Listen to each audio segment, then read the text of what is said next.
Today's show is sponsored by the ABV Barrel Shop. The ABV Barrel Shop is located in the St. Louis metro community of Arnold, Missouri. The ABV Barrel Shop is focused on one thing, single barrels. Best of all, you can try before you buy. Head over to abvbarrelshop.com to sign up for their email and text distribution so you know what they have in stock, what classes are coming up, and who from the industry may be coming in to visit. The ABV Barrel Shop. It's where single barrels live. We are also sponsored by the Bar to Go. The Bar to Go offers traveling minibars that are no bigger than a small purse or toiletry bag. Best of all, they are fully customizable so you can create the perfect piece that is unique for you. If you own your own business, what a fun and unique way to promote what you do. Check them out online at thebar2go.com. That is the number 2 in the Bar to Go. If you have wholesale questions, call my friend Isabel Clark at 504-481-1297. Finally, we are sponsored by the Neely Family Distillery. NFD is a family-owned business that keeps ringing up awards in the spirits world. Head to Sparta, Kentucky to experience the family history, award-winning spirits, and meet the Neely family. Check them out online at neelyfamilydistillery.com. Now, on to the show. Let's drink!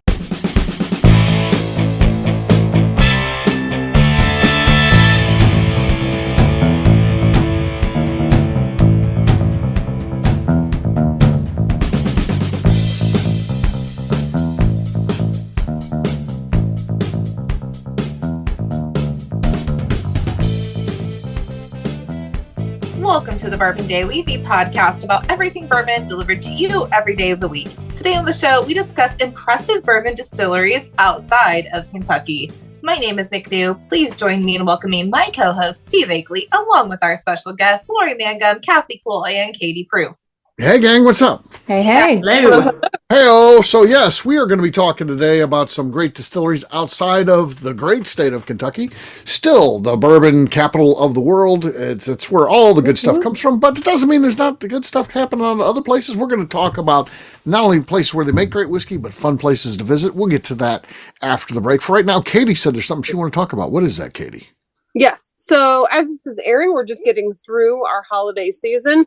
And it makes me kind of reflect and think, are there any pet peeves you have that are exacerbated by the holiday season that usually throughout the year, maybe you can handle, but that especially this year, you're reminded of like, this is a pet peeve of mine. Like end of the year, beginning of the new year. Yes. Okay. What do you got, Kathy? Stupid people. Stupid people. Okay. That is exacerbated by the holidays. That's true. Uh-huh. I think that might encompass everyone's, but seriously, stupid people. Yeah, no, that's a fair one. No, okay. They're all out there. Okay. Yeah. All right. And that's the end of small talk. All right. You nailed it. Stupid We got it. Stupid people. Yeah. What else do you think the holidays brings out? So I will say that as somebody who doesn't have kids, I am still very annoyed by the things that parents do to be extra that are just ridiculous and completely unnecessary. Like the damn elf on the shelf. I hate that thing. Elf on the shelf. Yeah. I hate that thing. I hate that thing too. I'm I like, hate what? those things. You're gonna the only ones that I like are the ones where somebody somehow like gets a little dark and will leave chicken bones out and like, oops, the elf got microwaved last night, or like I only like the more good ones. The other ones I'm like, oh, you spent all this time and effort moving this elf so your 12-year-old could believe in Santa? What? Right. Like you should have stopped 2 years ago. It makes me question the entire idea of talking about Santa to children. I'm like, the more deeper you go with this, the more I feel like it's wrong. And maybe we shouldn't be doing this to children at all. Like we should be doing like the spirit of Santa and the idea of Santa, and we're all Santas and we gift to each other, like make it more abstract. The fact that it gets like so detailed and factual with it, I'm like, this doesn't feel right at all. I've already told my brother, when the kids ask me, I will not lie to them, but I will do something along the lines of, well, the spirit of Santa lasts all year when we're kind to each other, yada, yada. I like what my mom did for years. She would throw the question back to you. She'd be like, well, what do you think? Do you think there's a Santa? it's just like, and then we would start thinking about it. We'd be like, well, if there isn't one, we don't get presents. So yes, I believe there's a Santa. So you're really just checking to find out if someone spilled the beans. I really like being an aunt. I like my brother's kids. So when they ask, I'm just like, well, does your mom say a Santa exists for your house? Then he exists for your house. If your mom stops saying it, then he doesn't exist for your house. Like, I'm reflecting all that back. I'm gonna be the funny aunt. Right. Yeah, no, but I can't wait. So my husband has a kid, and I can't wait till it ends at our house because the Santa paper ruins my aesthetic. Because I like to do very like. Yeah. Okay. For the pretty ribbons. She's more of a Krampus kind of. It ruins my aesthetic. This is 100%. But none of us are shocked by her saying that at all. Santa paper ruins her aesthetic. So this year I did. What are you talking about? I did green. And I did green paper, shiny green paper, and shiny paper with black and pretty gold ribbons, and then the Santa paper ruined it all. It would have been the perfect year. It would have been the perfect year without that Santa paper. My kids at elves use classy paper. I'm so confused. Yeah. Just say that it's the classy elves, like it's the boutique elves. So Santa. So I know there are some houses where they say Santa doesn't wrap. I grew up in a Santa wraps house. Presents came wrapped. Too. Yeah, Santa wraps at our house. Yes. And how you know it came from Santa was that like it has like his face on it, or a reindeer, or a cartoon. Yeah, like I get that. Stupid ass red ass paper, and I But hate couldn't it. you just put those presents at a different tree? You've got 5 trees. Santa has his own tree. He does. Oh, that's actually a good idea. art. I didn't even think of it. That's a really good idea. And I don't even like kids. Wrapping. I'm like doing my perfect ribbons, my perfect bows on my pretty paper. 6-inch ribbon curls. 6 inches. That can't be done. Inches. And then 6 inches. Stick-on bows. Santa doesn't do the fancy bows. He does the stick-ons, and I'm like, these are so fucking ugly. It makes me mad the whole time. Who the fuck made up these Santa rules? This is bullshit. I know. It's just how it is. I think Like it's new true. Santa rules. Yeah. No, because my mom was like this. My mom was elaborate with her ribbons and everything, but the Santa was very basic. So I thought I had to do a very basic Santa, and I don't even have kids. It's for a kid that's not mine. And I'm like, you're ruining What's my your stepson? You're ruining my aesthetic. I feel like I'm very much like, can you stop this year? I'm done. You're ruining my aesthetic. That's a t-shirt right there. I feel like this is an adult thinking too much. That an adult was like, well, if we wrap ours too fancy, they'll talk about the wrapping paper to other kids at school, and they'll figure out that it's not wrapped the same. No kids are talking about the wrapping paper. Wrap it how you want. But kids aren't stupid because They're not. Kids know. Like, this is mom's paper. This is her paper. They know what paper goes to which houses. They know Santa brings basic ass paper. They know that. Mm-hmm. Here's the thing, McNew. He probably already does know. And he's just milking it, and it pisses me off. So can we stop pretending next year? My kid. Here's how smart kids are. My kid's probably 7 years old, and it's Christmas Day, and she gets her Santa gift, and I see her. She takes off the 2 cat from Santa card, and then I see her later on. She says, "Hey, Dad, look at this." And she had kept a sample of her mother's writing. This is like it's something. She says, look at this, Dad. Look at this. Look at this. Look at this thing from Santa. And look at this. I'm like, wait, you didn't have That's how I found out. Yeah, you got to make the handwriting. My mom had Santa handwriting, and that was different. Her handwriting was atrocious, but Santa handwriting was fancy. But the fancy was Tooth Fairy handwriting. Santa and Tooth Fairy had similar writing, but they were a little bit different. My wife doesn't have it in her to do bad handwriting. My wife has nice handwriting. I'm with Katie's mom. I have atrocious handwriting. That's how. Well, we started outsourcing from that point on. And then it was somebody at her office would write it out, or her sister or something. And then, and for Santa writes in all caps, like all caps. That's how Santa writes. Yes, my Santa wrote in all caps as well. The Tooth Fairy wrote lowercase, but like the A's were the fancy A, where it's like a loop over top and then the lower part. All of the children who listen to the Bourbon Daily, I just want to tell you. Sorry, guys. Well, we are. Santa's real. That's on them. It's a 21 plus show, by the way. In case you didn't already know, don't listen to the Bourbon Daily in the car with your kids. We put on there 21 plus, and it probably costs us some downloads. I mean, people like, the kid can't listen to this. Yeah. Well, we do that. So, We're not concerned about all the F-bombs we dropped 2 episodes ago or anything. It's the talk about Santa and Tooth Fairy that we already fucked up the Tooth Fairy at this house because like he lost a tooth like 3 weekends ago. Didn't tell us, just fell out, didn't tell us. And he said, hey, the Tooth Fairy didn't come last night. And we were like, oh, maybe she thought she should go to your mom's house. So we had to text his mom and be like, hey, we will literally give you the money, like make sure it's under his pillow when he gets home. Because he didn't tell us. Was the tooth still there though? Or did he lose the tooth? Yeah, no, we had it. We put it in a plastic baggie so she could do whatever the fuck moms do with teeth. And we were like, yeah, he didn't tell us the Tooth Fairy didn't come here. Here's the money. Well, let's think about this transaction. So you've got the tooth. The tooth. Let's walk through this. Just like it's a court case. So the child goes to bed and it doesn't tell you anything. Loses a tooth. The child puts underneath the pillow or whatever's the tradition at your house.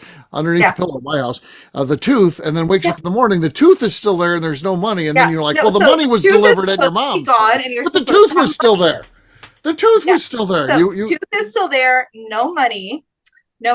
So we just said, okay, well, you have 2 houses. Maybe she was really confused. So we were like texting her on the side, being like, money is not a problem. We'll literally give you the money. What do you do with the tooth? That's the problem. That's a smoking gun in this case. Yeah, no. I feel like with the kids, you could convince them there's a delay. Like, the tooth didn't disappear because they were waiting until you saw the money. The Tooth Fairy wanted to make sure that you were there you go. That was it. So we before put the tooth disappeared and said, take this home. She might have stopped by your mom's house, but she was confused because your tooth wasn't there for her. So leave us under your pillow tonight. The money's probably already there. So it was a reverse transaction. There you go. There you go. I feel like the Tooth Fairy would absolutely work on an IOU. I feel like that's the kind of magic. Okay. Yep. Yeah. Like you got, but he's so smart and like he's old enough to like start knowing these things. Well, yeah, so, he's 27 years old, so yeah. Literally gonna be 11 next year. Like, yeah. On that note, guess what, gang? It's time to drink. What is everyone drinking? Let's start this time with Miss McNew. Have a mash bill. It was Justine's blend from the barrel shop. Okay. Oh, I heard more desk than pop. That was a lot of desk. More desk than pop. So, all right. Yeah, all right. Laura, you're next. All right. I've got some 1856 from Uncle Nearest. Okay. Not much going on there. We'll say it's the lead, actually. But because it wasn't desk at least. All right, Kathy, it's up to you. I plan on taking this one. I just picked this up at the ABV Barrel Shop today. It's fun. It's an RD1. RD1, okay. It's so good. I didn't plan on buying more liquor today, but... Step aside, plebs.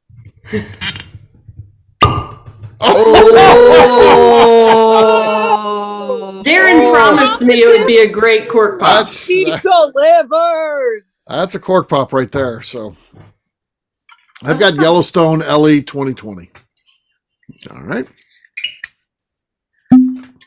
That was actually better than I thought. I thought I was doing a throwaway one because I had no chance of winning. It was decent. Not enough like Kathy's there, but I put in a good showing, I guess. I can take some pride in that. All right. Katie, you're last but not least. Well, this is making me realize I should have a stash of closet whiskey so that I can grab one that's almost empty. But my original plan was to open this thing called Frozen Tundra. I only bought it when I was in Wisconsin because I thought it was a cute play on words. Instead of tundra, they wrote tundra. But the top is all wax and there's no nice pull tab like Maker's Mark does for you. So I don't know how to get into it. So that's going to stay closed for now. And instead, I had my assistant, since I can't leave the closet, bring me some Ocean Age 16. Okay. Well. Nice, but still not good, enough. but... Not enough. And it wasn't Kathy's cannon. Kathy Woods. It was explosive. Cheers. All right. We're going to take a quick break, and then when we come back, we're going to be talking about impressive distilleries outside of Kentucky. We'll do that in just a few.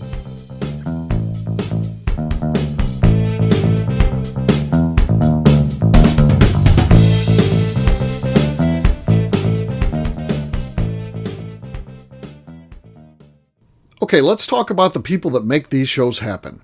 First up is the Stave and Thief Society.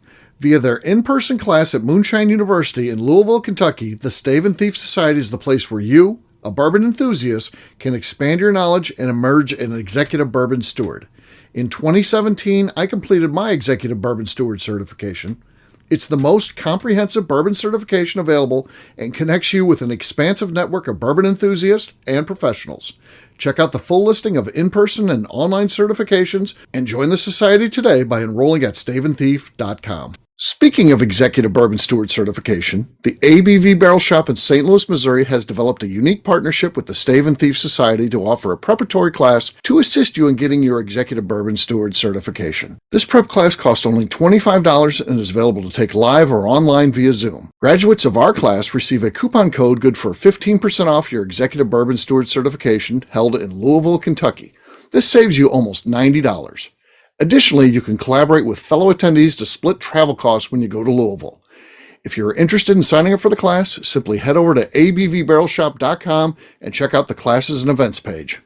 Last but not least, we are sponsored by Neely Family Distillery. Royce Neely is the 11th generation distiller in one of America's oldest distilling families.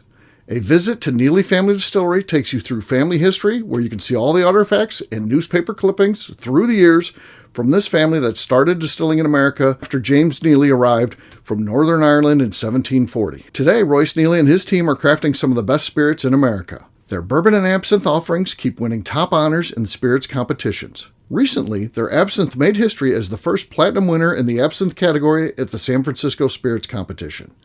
Neely Family Distillery is definitely a bucket list destination if you are a bourbon fan. Learn more about their spirit offerings, visiting their facility, and the awards they have collected over at neelyfamilydistillery.com.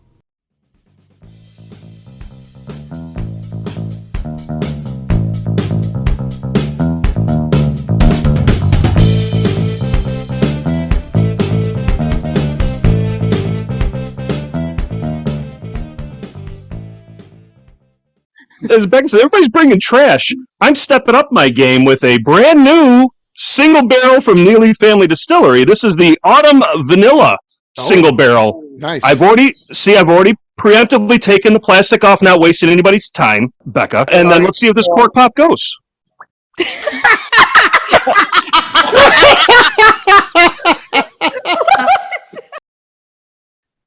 Welcome back to the Bourbon Daily. Today we are talking about impressive distilleries outside of Kentucky. I muted myself. Distilleries. Distilleries. Hiccups. Perfect Oh, timing. God. What the hell's going on there with McNew? Do you know the spoon trick, McNew? No, I can't. I do. It doesn't work for me. No. It Have was. You guys have had this conversation before. Let me just promise you that. Yeah. Science says it should work. It Yeah, doesn't science. for me. It doesn't for McNew.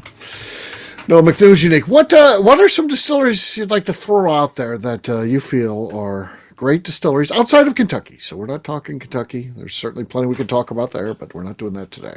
I'll All right, start. Kathy. Cedar Ridge. Cedar Ridge. Oh, yeah. Great stuff That they're was so doing. much fun. And it's beautiful. Yeah. They have the winery. It is beautiful. Yep. Yeah. Oh, Katie's raising her hand. So yeah, Cedar Ridge is definitely nice for sure. And yeah, they're doing some great things and putting out some awesome whiskey. So worth. Yeah, Katie. So Kathy actually rose her hand, so I just wanted to use the tool here. But Okay. so I would like to throw out Nobleton's. So one for Okay. their product, but also they have been putting in the work on the new area for visiting them. And so I'm very, very excited as they continue to develop that. Yeah, looks really good. Looks good. And yeah, they're going to Founders They Wall. moved So 3 times in a year, right? yeah, yes. They moved 3 times. So yes. Kathy and Katie, did you two buy the Founders bottles? Are you part of that? I should have. I don't. I feel Kathy, like- did you buy any of those? I don't know. Did I? Probably. I don't know. How Let's do I know ask it? Sarah. Spreadsheet. I kind of lose track of what I do. I try to do everything to support Nobleton's that I can and be involved. I feel like at this point I might have to make a call to Demetrius? yeah. So these these were special bottles to help him finish out the last work on the visitor center there. Yeah. So his product normally goes for $75. But you pay $150, and there's two different barrel picks. So there's two bottles you can buy. You can buy one or both. They're $150 a piece, and the extra profit on that goes to the final build out of the visitor center, which is pretty cool. And then he is going to put on the wall in copper your name as one of the founders if you bought one of those founders bottles. It's kind of a cool thing to show that you've helped create that place. So yeah. Those were sale online, and I know they're bottled up now because I think you can pick them up starting on Saturday. My problem is I don't check my emails frequent enough, and I miss out a lot of these things when I get around to checking. So I'm going to need to sign up for we can give Darren this task. We can tell Darren of what things I would be most interested in, and instead of emailing me, he texts me. Okay, Darren will be in charge of that. He'll be your bourbon assistant, yes. Oh, there you go. It said, I need a bourbon assistant. Yeah, because you missed out on that one. Last I checked, which was just last week, he did have some bottles left, but I don't know where he's at now. So I would send him a text blast, and I'll text him right now. I'm sure he'd be happy about receiving a text at 9:30 at night. Oh yeah. I called him the other day during his family time. My God, he's got a zoo of children. You know, he's got a zoo of children. God. It runs a full farm. Like I know he has 3 lives. Yeah.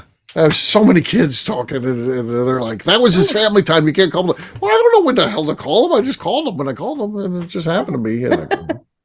Okay. Impressive distilleries outside of Kentucky. Anyone else? I got to say Old 55 in Indiana. Old 55. Jason does.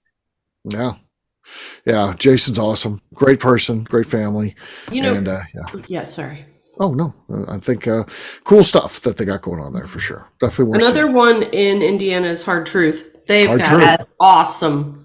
They do. It looks like Disney built it. Yeah. It does. And they just keep growing. So like they have added a swamp tour. You can get on a boat. They have ATVs. And they've even added, I think you can stay in the woods now. They've added some tree houses or cabins or whatever. Yeah. It's a whole, you could spend a whole weekend there and Disney bourbon. Great restaurant there too, of course. So yeah. You have to add that to the February bourbon road trip. Yeah, I know. So Big Woods at Hard Truth, freaking the greatest food. Chris and I will drive down there on a Saturday sometimes just to like eat. It's an hour and a half from us. 3-hour trip. Right. It's so good. It's worth it. It's worth it. Yeah. Yeah. What I want to throw out there, great distilleries outside of Kentucky would be Stumpy's Spirits, our friends there.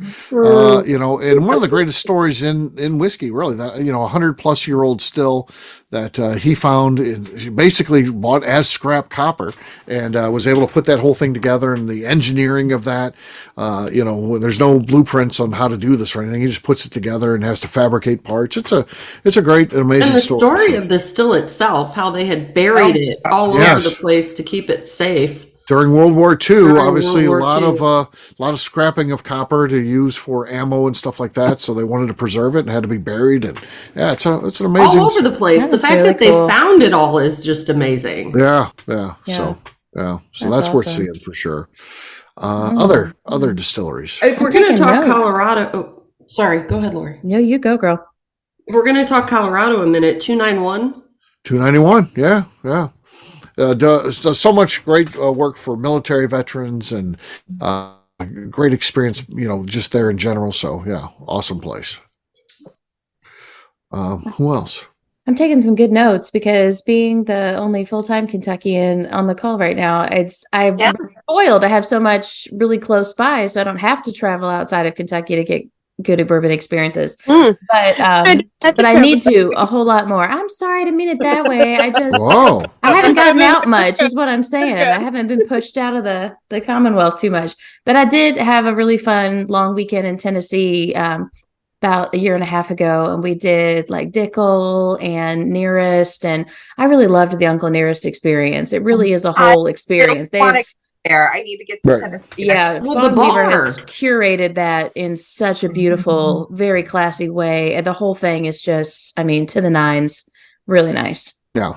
And don't forget Jack Daniels either. That's again, they're big. There. Yeah, they're big, but don't write them off as they're big. It's like a Walmart tour. It's not. That's so much great history there, and very important to the whiskey industry. And whatever town, what is it? Lynchburg. Lynchburg is the cutest little town. Yeah, if you go to the downtown, it's awesome. Yeah. It's really cool. It's just like a square, it's just, but it's old time square. Yeah, just a little shops you can walk through. I like. Yeah. Lynchburg.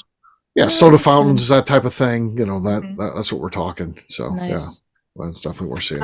So I personally hate the state of Ohio, but I gotta say, Watershed out of Columbus is doing some cool stuff. I do like Watershed. Probably second site in Cincinnati. I need to get back to Cincinnati. I think second site's doing some fun stuff too. Second site? Are they? Okay. Yeah. All right. Fair enough. What about Leopold Brothers? They got the 3-chamber still, which is the only one of a kind in the U.S. They floor malt. I mean, there's things that you can see that you just don't see in the United States if you go to Leopold Brothers. These are things that you have to go over to Europe, to see those type of operations, and it's right here in the good old U.S., right in Denver, Colorado. So definitely we're seeing Leopold Brothers, and they make great products too. Not just whiskey, all kinds of stuff. So brandies and if you get out there, though, don't you think you need to hit Deer Hammer?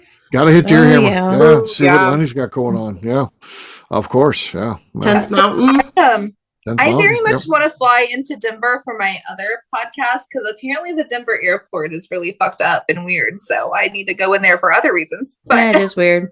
Wait, there's another airport? Like haunted weird? Because you're into haunting. Haunted weird. So they have that blue horse. It's called Lucifer. Apparently there's like a lot of Illuminati shit happening at the Denver airport.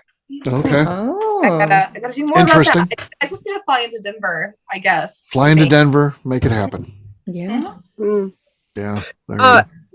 There's a few New York areas, like Kings County Distillery. Have to visit, especially in the was it Navy Shipyards? Is that right? Yeah, that's where it's at. Navy Shipyard. A really cool place to visit. Enjoy what was there. That again? Kings County. Kings County. Kings County. Yeah. By the way, he's a Kentucky guy, so Eastern Kentucky. Nice. Colin. So and then also, I visited Widow Jane when I was there, but that was when Lisa Wicker was there. Yeah. So when we were there, John had on an ABV Network hat, and Lisa pretty much singled him out. Was like, ABV Network. She was like, "Do you know Steve?" And John was like, "Oh my God, who are you and why do you know this?" So it was amazing. But our visit to Widow Jane was absolutely incredible when we were in New York, and I really, really like their product too. Their blending is pretty great. Even the Baby Jane, everything. So that was a really cool experience for us going to Widow Jane in New York. Yeah. And was at Red Hook, I think. So yeah. We talked Colorado. The one other that I want to get in there is, a friend at Syntax Spirits, Heather Bean, in Greeley, Colorado, not too far from Denver if you're wanting to go there. And just a fun place to go, like I said, and take a tour. Again, you got to kind of get a little bit jaded when you've been doing this bourbon thing long enough. You're like, can it be that much different?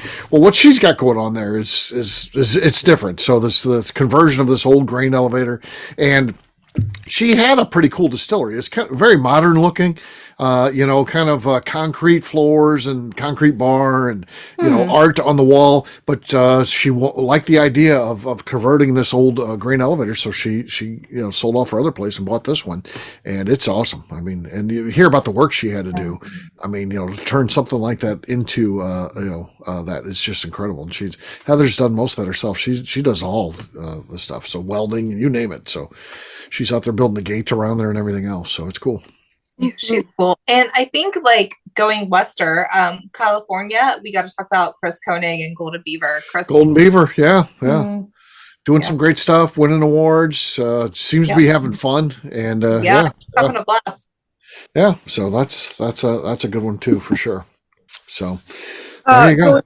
Far outside Kentucky, Middleton Distillery in Ireland.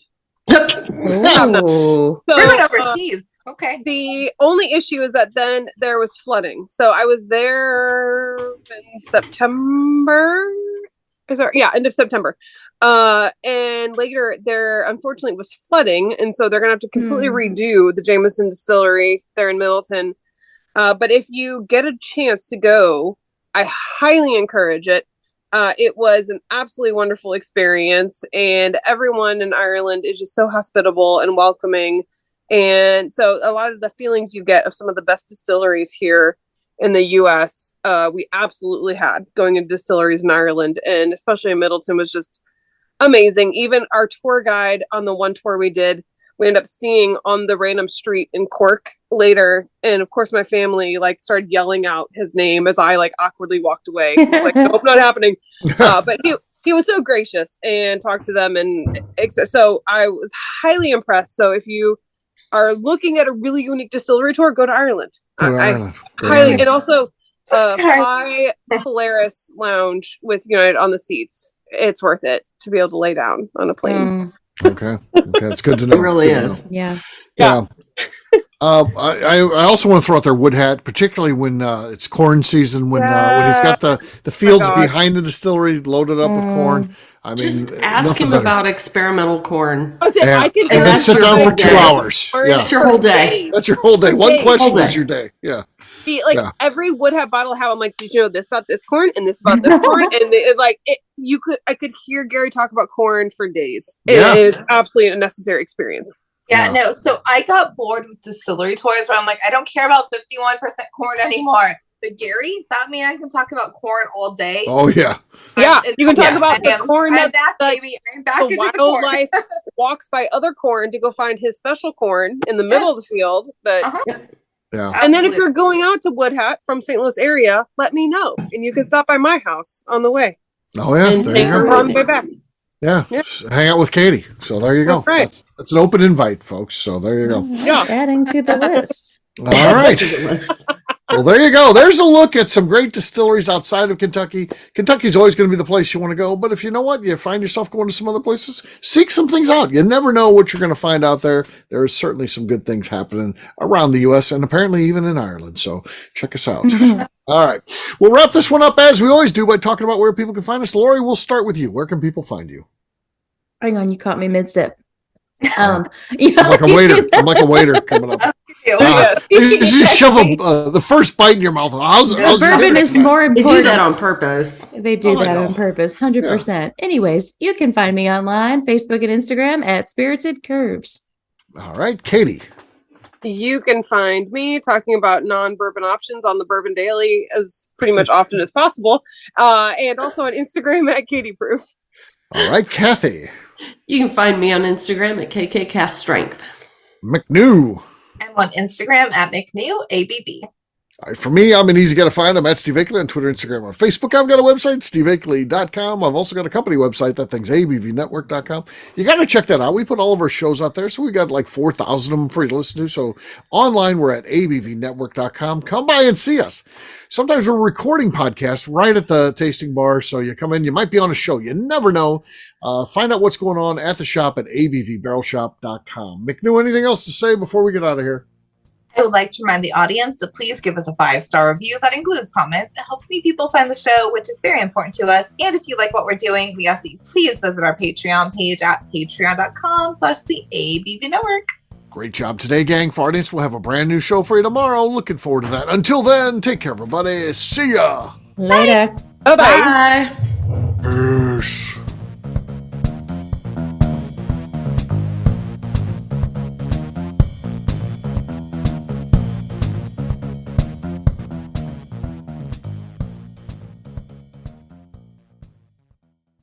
Before we let you go, let's talk about one last thing. The ABV Barrel Shop in the St. Louis community of Arnold, Missouri. The ABV Barrel Shop is focused on a couple of things. First of all, single barrels.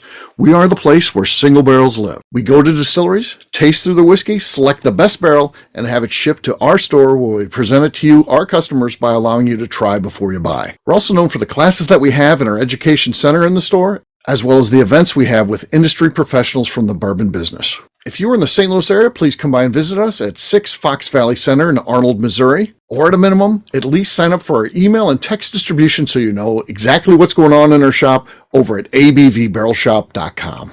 This is Steve Akeley, owner of the ABV Network, signing off. We thank you for listening to our programming and truly appreciate your support. The Bourbon Daily is part of the ABV Network. For more information or to become a sponsor, please visit abvnetwork.com. Thanks for listening, and cheers. This has been a Steve Akeley production.